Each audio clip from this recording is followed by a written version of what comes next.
Mari berikan kemuliaan buat Tuhan Yesus. Haleluya. Sebab Dia kemenangan kita. Kita adalah umat yang lebih daripada pemenang. Amin saudara.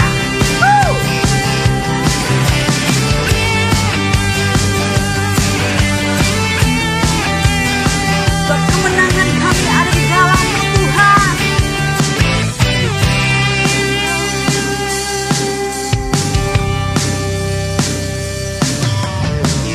Lebih dari pemenang dalam segala perkara, iblis telah dikalahkan oleh kuasa darahnya. Jika Allah di pihak kita, siapa dapat melawan? Kita lebih dari pemenang, lebih dari pemenang dalam segala perkara. Iblis telah dikalahkan oleh kuasa darahnya. Jika Allah di pihak kita, siapa dapat melawan? Kita lebih dari pemenang. Sama-sama katakan, haleluya. Kibarkanlah panjinya, Yesus Raja segala raja. Haleluya. Bangkitlah dirikannya, kita lebih dari pemenang.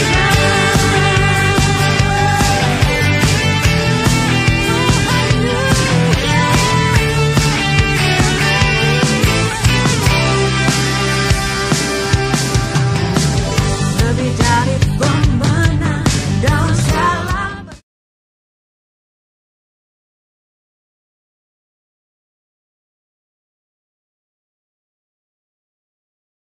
Firman Tuhan di dalam Mazmur 119 ayat 2 berkata, "Berbahagialah orang-orang yang memegang peringatan-peringatannya, yang mencari Dia dengan segenap hati."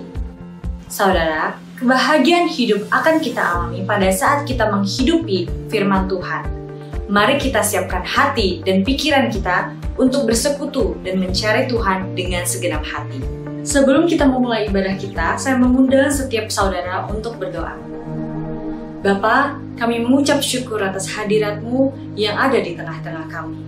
Kami mau membuka hati kami ya Bapa, biarlah kasih-Mu yang lembut selalu menjamah dan melawat setiap hati kami. Biarlah kemuliaan, pujian, dan hormat kami naikkan hanya kepada-Mu ya Tuhan. Di dalam nama Tuhan Yesus kami berdoa, amin. Selamat beribadah, Tuhan Yesus memberkati. Shalom saudara. Di dalam hadirat-Nya ada kekuatan yang baru, ada damai sejahtera, ada sukacita yang disediakan bagi kita. Mari hari ini kita sama-sama menyembah Dia. Haleluya. Terima kasih Tuhan.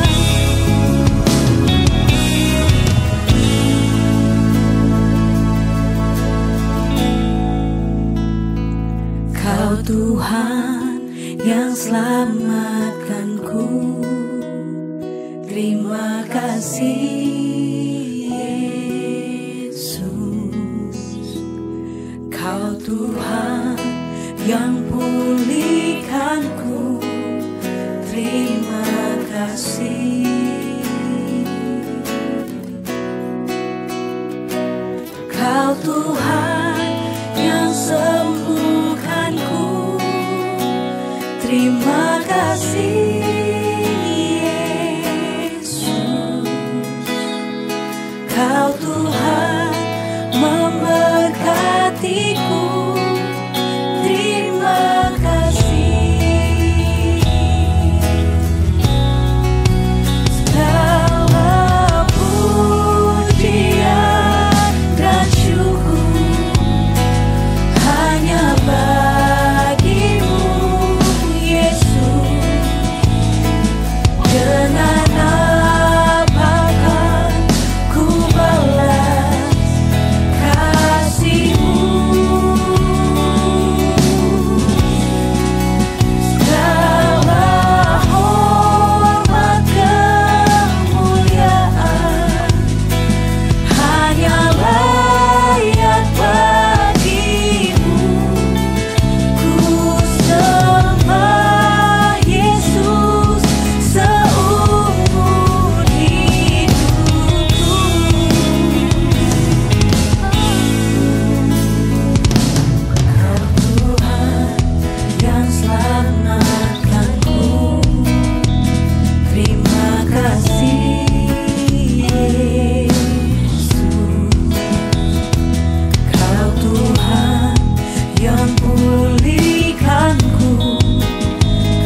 Allah kita Allah yang baik, dan setiap hari kasih setianya selalu baru buat setiap kita.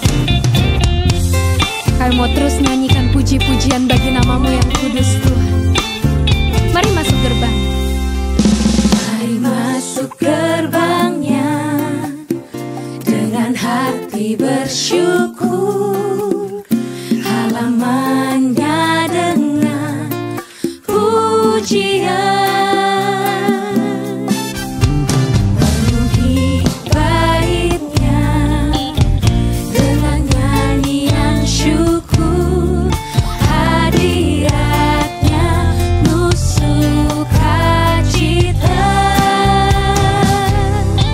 Sebab Tuhan Dia baik dan anugerahnya kekal selama-lamanya.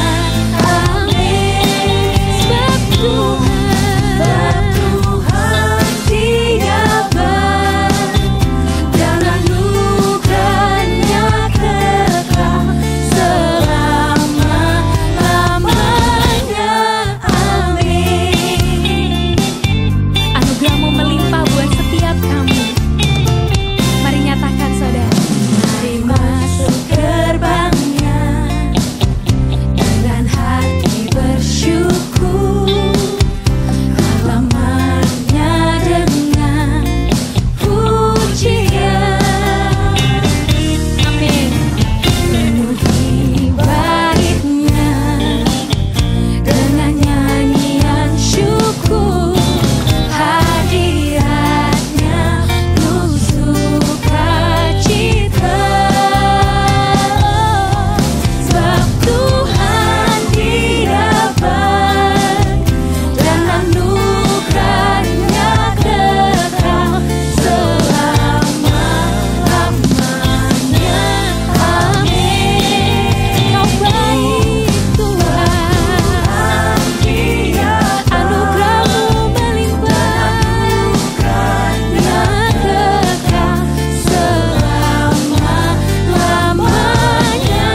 Amin. Sebab Tuhan Dia baik dan anugerahnya kekal selama-lamanya. Amin. Oh Tuhan Dia kebaikanmu melimpah buat setiap kami umat-Mu Tuhan. selama-lamanya. Amin. Sebab Tuhan Dia baik dan anugerahnya kekal selama-lamanya. Amin. Sebab Tuhan Dia baik dan anugerahnya kekal selama-lamanya. Amin. Selamanya, selama-lamanya, selama-lamanya, selama-lamanya. Amin. Haleluya. Terima kasih buat kebaikan-Mu Tuhan Yesus. Kami bersyukur Tuhan. Mari kita membaca firman Tuhan dari Mazmur 91 dalam lindungan Allah. Orang yang duduk dalam lindungan yang maha tinggi dan bermalam dalam naungan yang maha kuasa akan berkata kepada Tuhan, tempat perlindunganku dan kubu pertahananku, Allahku yang kupercayai. Sungguh, Dialah yang akan melepaskan engkau dari jerat penangkap burung, dari penyakit sampar yang busuk. Dengan kepaknya Ia akan menudungi engkau, di bawah sayapnya engkau akan berlindung. Kesetiaannya ialah perisai dan pagar tembok. Engkau tak usah takut terhadap pendahsyatan malam, terhadap panah yang terbang di waktu siang, terhadap penyakit sampar yang berjalan di dalam gelap, terhadap penyakit menular yang mengamuk di waktu petang. Walau 1000 orang rebah di sisimu dan 10.000 di sebelah kananmu, tetapi itu tidak akan menimpamu. Engkau hanya menontonnya dengan matamu sendiri dan melihat pembalasan terhadap orang-orang fasik. Sebab Tuhan ialah tempat perlindunganmu, yang Maha Tinggi telah kau buat tempat perteduhanmu. Malapetaka tidak akan menimpa kamu, dan tulah tidak akan mendekat kepada kemahmu. Sebab malaikat-malaikatnya akan diperintahkannya kepadamu untuk menjaga engkau di segala jalanmu. Mereka akan menatang engkau di atas tangannya, supaya kakimu jangan terantuk kepada batu. Singa dan ular tedung akan kau langkahi, engkau akan menginjak anak singa dan ular naga. Sungguh, hatinya melekat kepadaku, maka aku akan meluputkannya. Aku akan membentenginya, sebab ia mengenal namaku.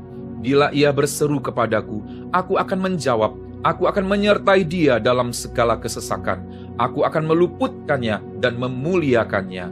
Dengan panjang umur akan kukenyangkan dia, dan akan kuperlihatkan kepadanya keselamatan daripadaku. Mari kita terus berdoa untuk Pentakosta ketiga. 1. Pentakosta ketiga adalah pencurahan Roh Kudus yang dahsyat di zaman ini, melebihi yang terjadi di Azusa Street. Pentakosta ketiga akan mengakibatkan penuaian jiwa yang terbesar dan yang terakhir sebelum Tuhan Yesus datang kembali. 3. Pentakosta ketiga akan membangkitkan generasi Yeremia, yaitu anak-anak muda yang dipenuhi Roh Kudus, cinta mati-matian kepada Tuhan Yesus, tidak kompromi terhadap dosa, dan akan bergerak untuk memenangkan jiwa. 4. Pentakosta ketiga lahir di Indonesia dan bergerak ke bangsa-bangsa. Gerakan ini dari timur ke barat dan akan kembali ke Yerusalem. 5. Pentakosta ketiga akan memberikan kuasa untuk menyelesaikan amanat agung, dan setelah itu Tuhan Yesus datang kembali. Amin, amin, amin. Haleluya.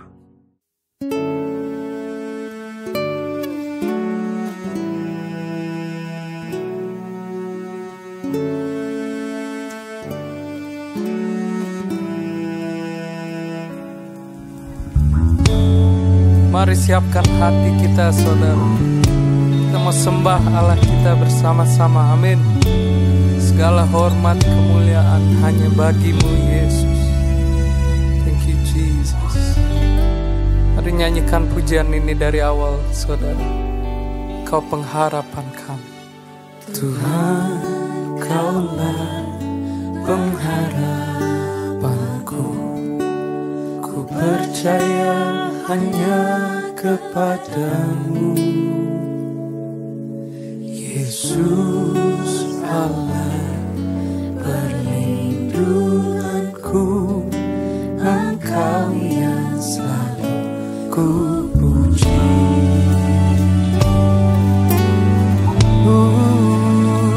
Kami menyembah-Mu Tuhan. Tuhan, Kaulah pengharapanku. Ku percaya hanya kepadamu, Yesus Allah perlindunganku. Engkau yang selalu ku puji. Mulutku penuh dengan pujian kepadamu, ya Yesus.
menyembah Dia bersama-sama saudara.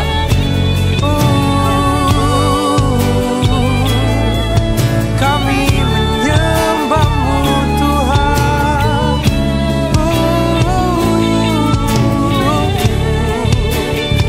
Biar semua yang keluar dari bibir kami Tuhan hanya untuk memuliakan-Mu. Segala hormat kemuliaan hanya bagi Yesus. Amin. Mulutku penuh dengan pujian kepadamu ya Yesus Tuhan. Sepanjang hari ku beri penghormatan kepadamu ya Allahku. Oh mulutku penuh dengan pujian kepadamu ya Yesus Tuhan. Sepanjang hari ku beri penghormatan kepadamu ya Allahku. Sepanjang hari ku beri penghormatan kepadamu ya Allahku. Sepanjang hari ku beri penghormatan kepadamu ya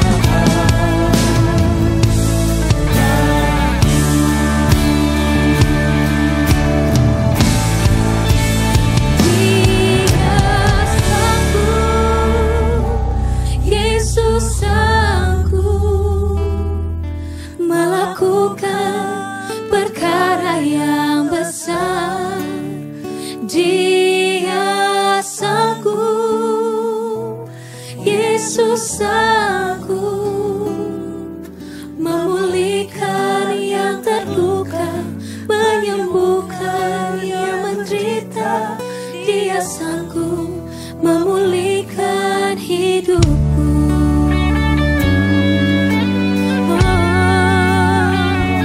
Kau sanggup Tuhan.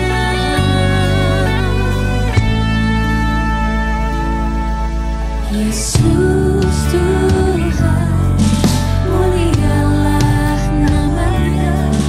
Yesus Allahku, besar kasih-Nya.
Shalom semuanya. Ketika Tuhan Yesus ditanya oleh murid-muridnya akan tanda kedatangannya dan tanda kesudahan dunia ini, maka salah satu dari tanda itu adalah penyakit sampar yang bisa kita sebutkan sebagai pandemi COVID-19. Jadi pandemi COVID-19 adalah bagian dari tanda kedatangan Tuhan Yesus di awan-awan untuk menjemput gerejanya. Ada yang berkata bahwa penyakit sampar sudah terjadi berulang-ulang. Malah pada tahun 1918 sampai dengan 1920 ada wabah flu Spanyol yang menyebabkan 50 juta orang meninggal. Tetapi Tuhan Yesus belum datang. Jangan-jangan setelah pandemi COVID-19 Tuhan Yesus juga tidak akan segera datang. Kalau kita bicara Tuhan Yesus tidak segera datang, ini tidak sesuai dengan yang dikatakan Tuhan Yesus dalam kitab Wahyu. Dalam kitab Wahyu, Tuhan Yesus berkata, "Aku datang segera sebanyak 4 kali. Dan waktunya sudah singkat, waktunya sudah dekat sebanyak 2 kali." Jadi kalau Tuhan Yesus berkata, "Aku datang segera" 2000 tahun yang lalu, apalagi hari-hari ini, pasti lebih segera lagi. Hati-hati, jangan terjebak menjadi pengejek-pengejek yang dengan ejekannya berkata, "Di mana janji kedatangannya itu? Dari dulu keadaan tetap seperti ini. Katanya salah satu tanda adalah penyakit sampar. Mana buktinya? Penyakit sampar sudah terjadi berulang-ulang. Tetapi ternyata Tuhan Yesus belum juga datang." Jangan berkata bahwa setelah pandemi COVID-19 Tuhan Yesus pasti datang kembali. Atau jangan juga berkata bahwa setelah pandemi COVID-19 Tuhan Yesus belum segera datang. Kita tidak tahu dengan pasti kapan kedatangan Tuhan Yesus kembali. Hanya Bapa di sorga saja yang tahu. Yang penting, Tuhan Yesus berkata bahwa penyakit sampar seperti pandemi COVID-19 ini adalah bagian dari tanda kedatangannya.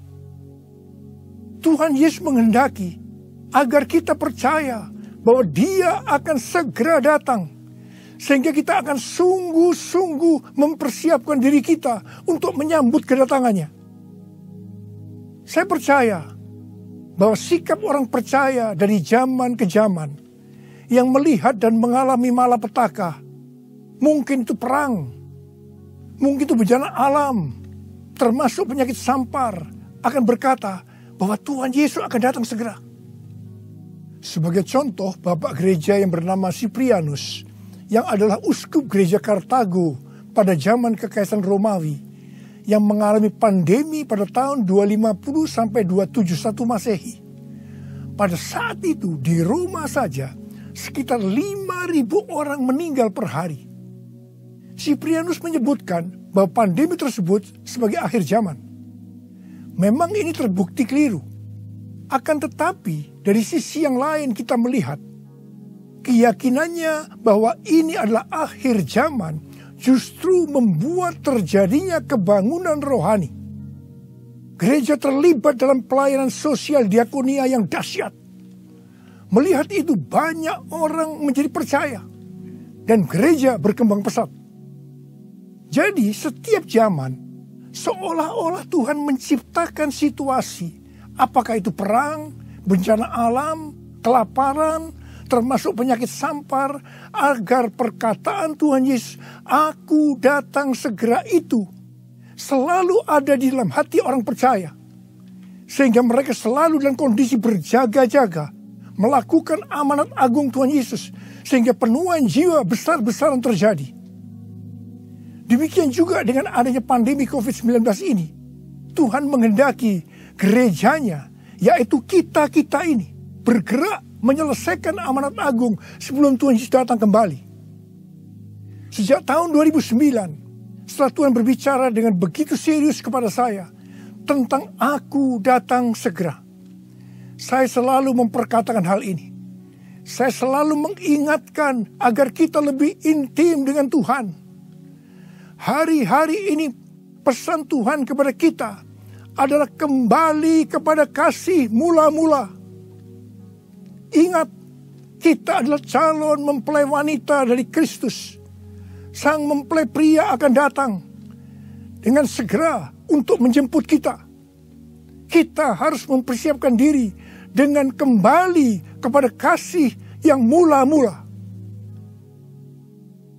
Dalam Wahyu 2 ayat 1 sampai dengan 7, Tuhan Yesus berkata kepada jemaat di Efesus, bahwa jemaat di Efesus itu rajin, tekun, tidak dapat sabar terhadap rasul palsu, tetap sabar dan mau menderita oleh karena namaku, kata Tuhan. Tidak mengenal lelah, membenci perbuatan-perbuatan pengikut Nikolaus yang juga aku benci, kata Tuhan Yesus. Pengikut Nikolaus mengajarkan bahwa percabulan tidak akan mempengaruhi keselamatan seseorang dalam Kristus.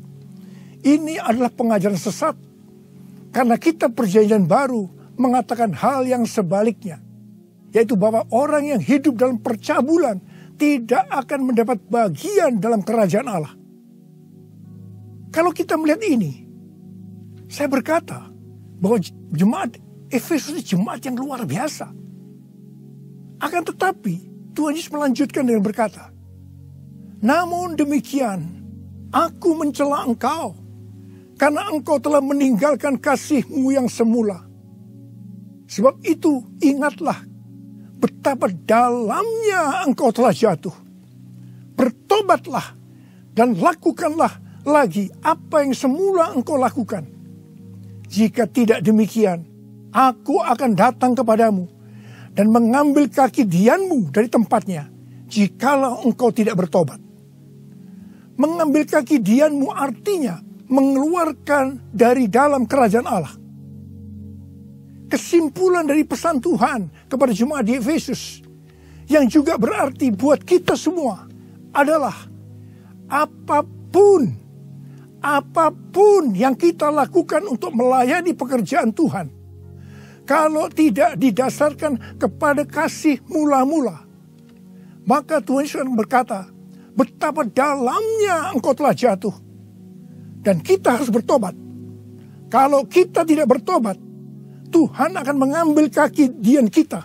Artinya, kita akan dikeluarkan dari dalam kerajaan Allah. Kasih mula-mula adalah kasih yang kita miliki pada saat kita baru bertobat dan percaya kepada Tuhan Yesus. Pada saat itu kita akan mengasihi Tuhan dengan segenap hati, dengan segenap jiwa, dan dengan segenap kekuatan kita. Pengalaman saya pada waktu itu adalah keinginan untuk selalu berdoa. Keinginan untuk memuji dan menyembah Tuhan. Keinginan untuk membaca Alkitab. Keinginan untuk hidup kudus. Keinginan untuk melayani Tuhan.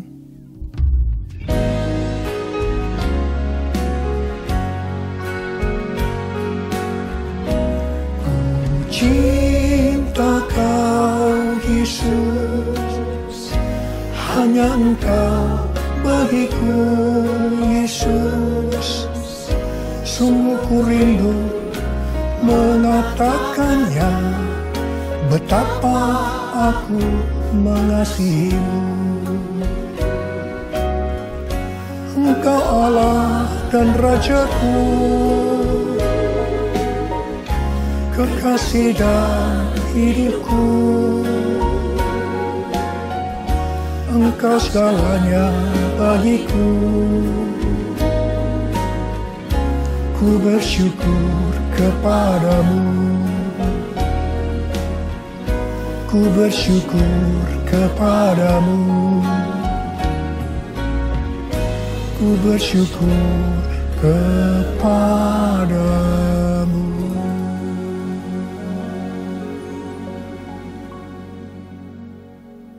Kalau kita melihat proses keselamatan, maka proses keselamatan terdiri dari 3 tahap. Tahap yang pertama adalah proses justification, yang artinya pembenaran. Tahap yang kedua adalah proses sanctification, yang artinya pengudusan. Tahap yang ketiga adalah proses glorification, yang artinya pemuliaan atau pengangkatan. Pada proses pertama, yaitu proses justification atau pembenaran, kita bertobat dan percaya kepada Tuhan Yesus, kita mengalami kelahiran baru, kita mengalami kasih mula-mula. Setelah itu kita memasuki tahap yang kedua, yaitu proses sanctification atau pengudusan. Dalam proses ini, kita akan dikuduskan terus-menerus oleh Roh Kudus dan firman Allah, sehingga kita menjadi serupa dengan gambarnya, yaitu menjadi murid Tuhan Yesus. Setelah itu, kita akan masuk dalam proses yang ketiga, yaitu glorification, yang artinya pemuliaan atau pengangkatan. Jadi, yang diangkat itu adalah mereka yang menjadi serupa dengan gambar Yesus, yaitu murid Tuhan Yesus. Pada waktu memasuki proses sanctification atau pengudusan ini, dengan berbagai macam alasan, kualitas kasih kita kepada Tuhan yang tadinya penuh dengan kasih yang mula-mula bisa berubah menjadi seperti yang terjadi pada jemaat di Efesus. Saya pribadi juga mengalami seperti yang terjadi pada jemaat di Efesus. Tetapi melalui pengudusan secara terus-menerus oleh Roh Kudus dan firman Allah, juga disertai dengan proses yang menyakitkan, saya kembali kepada kasih mula-mula sampai dengan hari ini. Haleluya. Saya akan bertanya kepada saudara, bagaimana kualitas kasih saudara kepada Tuhan? Saya mau mengajak saudara untuk melihat kualitas kasih kita kepada Tuhan melalui kitab Kidung Agung. Kitab Kidung Agung merupakan satu-satunya kitab di Alkitab yang khususnya membahas kasih yang unik di antara dua orang mempelai, yaitu antara Salomo dengan gadis Sulam yang dipercaya dia adalah istri pertama dari Salomo.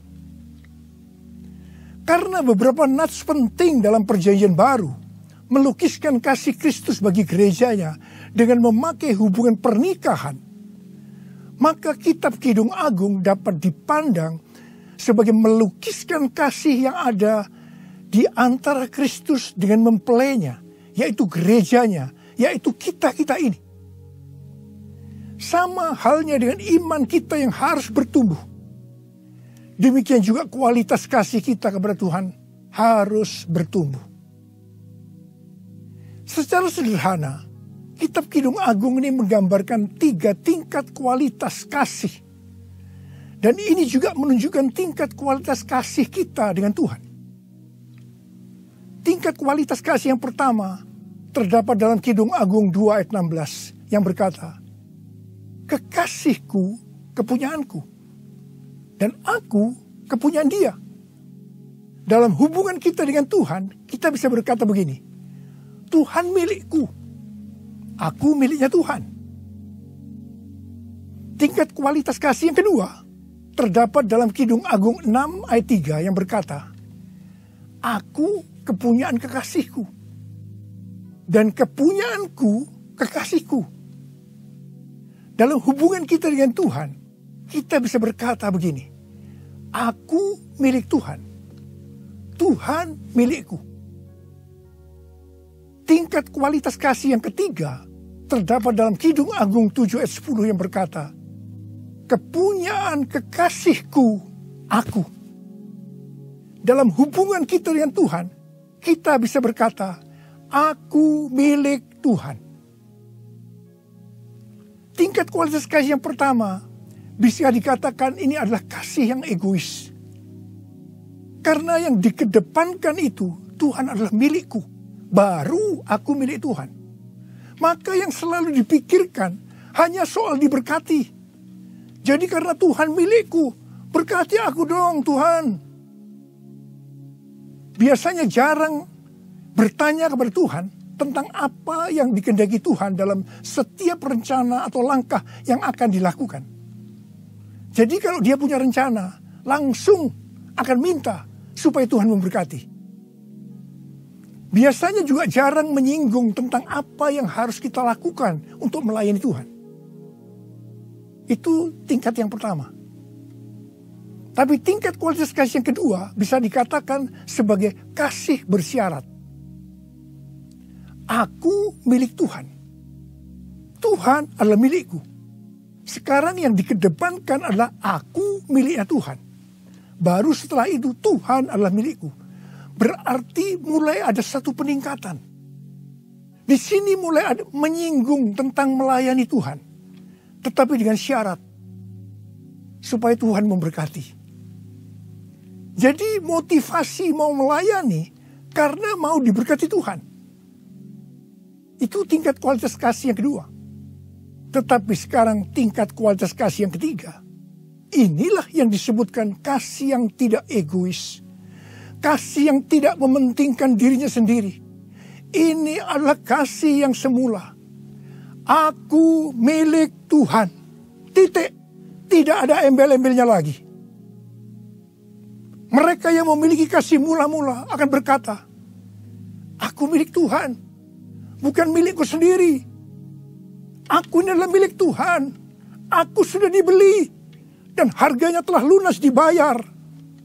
Aku dibeli dengan harga yang mahal. Yaitu dengan darah Yesus. Mereka yang memiliki kasih mula-mula akan berkata, jika aku hidup untuk Tuhan. Dan jika aku mati untuk Tuhan. Jadi baik hidup atau mati, aku adalah milik Tuhan. Mereka yang memiliki kasih mula-mula akan berkata, aku hidup, tetapi bukan lagi aku sendiri yang hidup, melainkan Kristus yang hidup di dalam aku. Hidupku bukannya aku lagi, tapi Yesus dalamku. Hidupku bukannya aku lagi, tapi Yesus dalamku. Yesus hidup, Yesus hidup dalamku. Hidupku bukannya aku lagi, tapi Yesus dalamku. Tapi Yesus dalamku. Orang yang memiliki kasih mula-mula sudah tidak memikirkan lagi tentang diberkati atau tidak diberkati oleh Tuhan. Yang paling penting adalah hidup menyenangkan hatinya Tuhan. Melakukan kehendaknya Tuhan. Seperti Tuhan Yesus berkata dalam Yohanes 4 ayat 34. Makananku ialah melakukan kehendak Dia yang mengutus aku dan menyelesaikan pekerjaannya. Makanan adalah sesuatu yang sangat vital dalam hidup ini. Mendapatkan makanan adalah motivasi manusia dalam bekerja atau berusaha. Dan Tuhan Yesus mengajarkan kepada kita bahwa yang paling penting dalam hidup ini, artinya fokus hidup kita adalah melakukan kehendak Bapa, bukan kepada makanan, meskipun makanan itu perlu. Orang yang memiliki kasih mula-mula akan melayani Tuhan seperti yang terdapat dalam Roma 14 ayat 17 dan 18 yang berkata, sebab kerajaan Allah bukanlah soal makanan dan minuman, tetapi soal kebenaran, damai sejahtera, dan sukacita oleh Roh Kudus.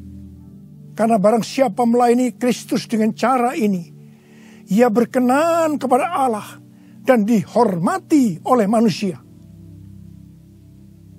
Orang yang memiliki kasih mula-mula akan selalu berkata, sebab engkau baik, bahwasanya untuk selama-lamanya kasih setiamu.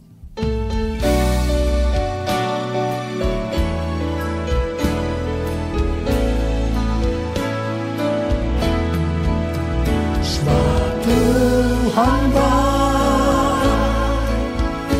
bahwasanya untuk selamanya kasih setianya, sebab Tuhan bahwasanya untuk selamanya kasih setianya, bahwasanya untuk selamanya kasih setianya.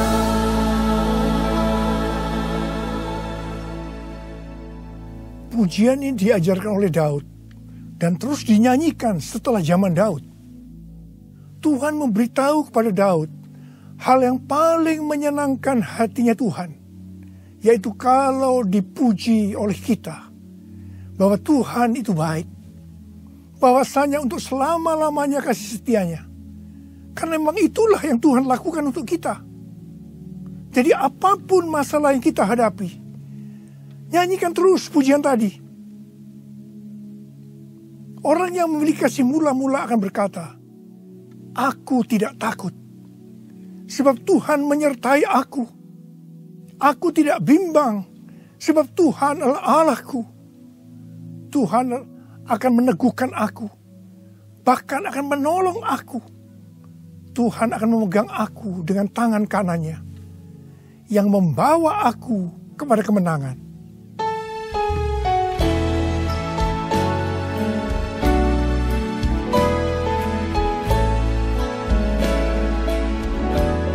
Ku tidak takut, sebab Kau besertaku. Ku tidak bimbang, sebab Engkau Allahku. Engkau meneguhkanku, bahkan menolongku. Kau batu karangku, Yesus Tuhan. Yesus memegangku dengan tangan kanan-Mu. Yesus memberiku kemenangan. Yesus memegangku dengan tangan kanan-Mu. Yesus memberiku kemenangan. Yesus memberiku kemenangan. Yesus memberiku kemenangan. Haleluya. Orang yang memiliki kasih mula-mula dalam masa pandemi COVID-19 ini akan tetap percaya kepada janji Tuhan dan terus memperkatakannya.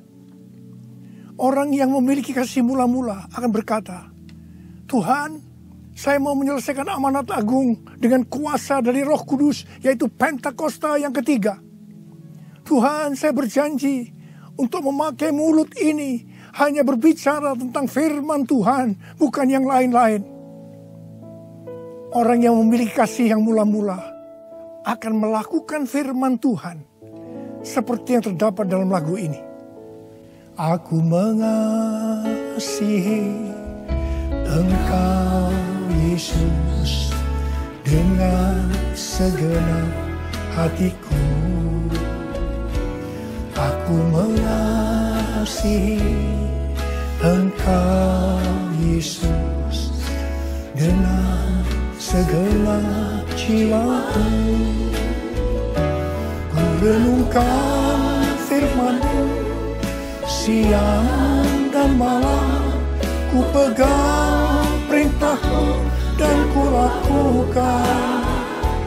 Engkau tahu ya Tuhan, tujuan hidupku hanyalah untuk menyenangkan hati-Mu. Menyenangkan hati-Mu, menyenangkan hati-Mu.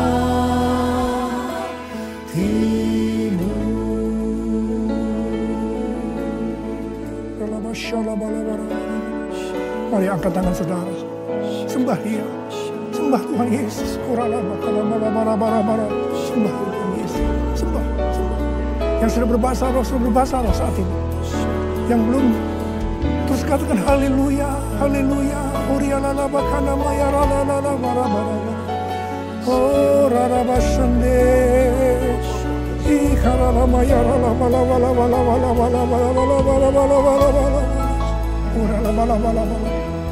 Orialala bala bala bala bala. Orala bala bala bala bala.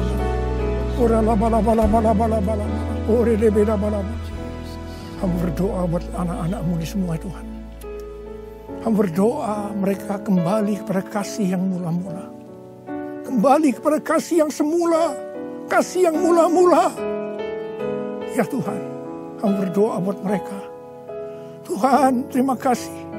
Terima kasih ya Tuhan, terima kasih Engkau akan segera datang untuk kali yang kedua. Bapa, hamba berdoa di tengah pandemi COVID-19 ini. Anak-anak-Mu yang mengalami bermacam-macam masalah. Engkau yang tolong mereka ya Tuhan. Tolong ya Tuhan. Mungkin mereka ketakutan, kebingungan. Ketakutan yang berlebihan, paranoid Tuhan. Tolong mereka ya Tuhan. Yang terpapar dengan COVID-19 sakit Tuhan. Dalam nama Yesus, aku sekarang perintahkan COVID-19. Kau keluar. Sembuh dalam nama Yesus. Sembuh dalam nama Yesus. Sembuh dalam nama Yesus. Oh Tuhan, terima kasih. Katakan terima kasih. Terima kasih ya Tuhan. Terima kasih ya Tuhan. Terima kasih. Terima kasih ya Tuhan. Terima kasih. Oh rala bara bara bara bara bara. Terima kasih. Oh rala bara bara bara. Terima kasih. Dalam nama Yesus. Dalam nama Yesus. Amin.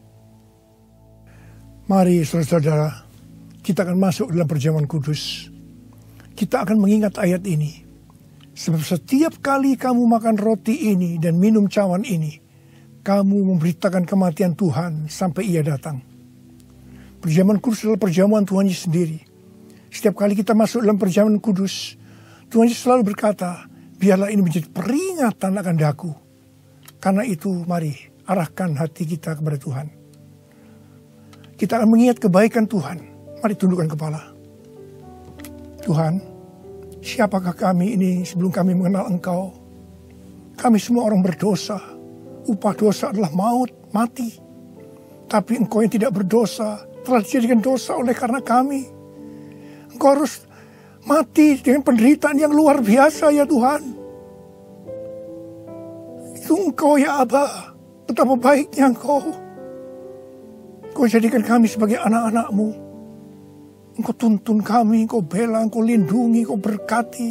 Engkau sembuhkan kami, Engkau ajar kami ya Tuhan. Engkau juga menghajar kami kalau kami salah Tuhan. Terima kasih ya Aba. Terima kasih Engkau itu adalah Engkau ya Tuhan. Tuhan Yesus akan memberkati saudara melalui perjamuan kudus ini. Tapi Tuhan mau kita makan dan minum dengan cara yang benar. Karena itu masing-masing sekarang berdoa. Lihat keadaan dirimu masing-masing. Jangan menyimpan dosa. Kalau ada dosa yang Tuhan ingatkan saat ini, langsung minta ampun. Ampuni saya Tuhan. Ampuni saya. Katakan ampuni. Ampuni ya Tuhan. Ampuni. Supaya sudah diberkati oleh Tuhan. Tuhan ampuni anak-anak-Mu. Kau melihat mereka yang sedang meminta ampun di hadapan Tuhan. Ampuni mereka. Kasihani mereka ya Tuhan. Kasihani. Layakkan kami masuk dalam perjamuan kudus. Kami akan masuk dalam perjamuan kudus dengan hati yang penuh sukacita. Hati bersyukur. Dalam nama Yesus kami berdoa. Amin. Sekarang, mari. Angkat roti di tangan kanan saudara tinggi-tinggi. Sebab apa yang telah kuteruskan kepadamu telah aku terima dari Tuhan.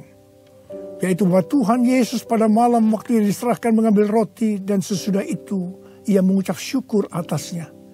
Ia memecah-mecahkannya dan berkata, inilah tubuhku yang diserahkan bagi kamu. Perbuatlah ini menjadi peringatan akan aku. Sudah dikasih Tuhan. Bukankah roti yang kita pecah-pecahkan ini adalah persekutuan kita dengan tubuh Kristus? Mari kita makan dalam nama Yesus.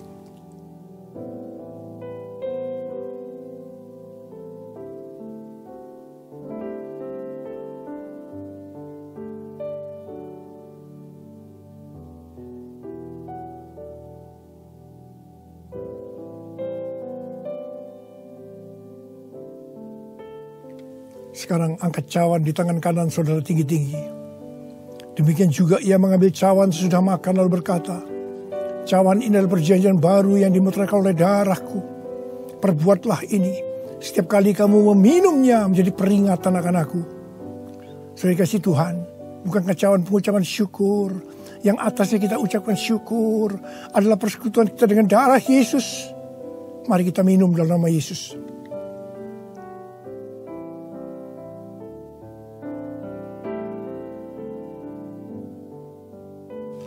Mari angkat tangan saudara. Ucapkan terima kasih. Ucapkan syukur. Ucapkan syukur dan terima kasih ya Tuhan. Kami mengucap syukur dan terima kasih ya Tuhan. Terima kasih. Engkau baik ya Tuhan. Bahwasanya untuk selama-lamanya kasih setiamu. Engkau baik ya Tuhan. Engkau baik ya Tuhan. Bahwasanya untuk selama-lamanya kasih setiamu. Tuhan terima kasih. Tuhan terima kasih. Terima kasih. Terima pengurapan Tuhan saat ini. Angkat kedua tanganmu, terima urapi anak-anakmu. Terima pengurapan Tuhan. Terima kasih Yesusku. Terima kasih Yesusku. Puji syukur hanya bagi Tuhanku. Terima kasih Yesusku. Terima kasih Yesusku. Puji syukur hanya bagi Tuhanku. Terima kasih. Terima kasih Yesusku. Terima kasih Yesusku. Puji syukur hanya bagi Tuhanku. Terima kasih Yesusku. Terima kasih Yesusku. Puji syukur hanya bagi Tuhanku. Puji syukur hanya bagi Tuhanku. Puji syukur hanya bagi Tuhanku.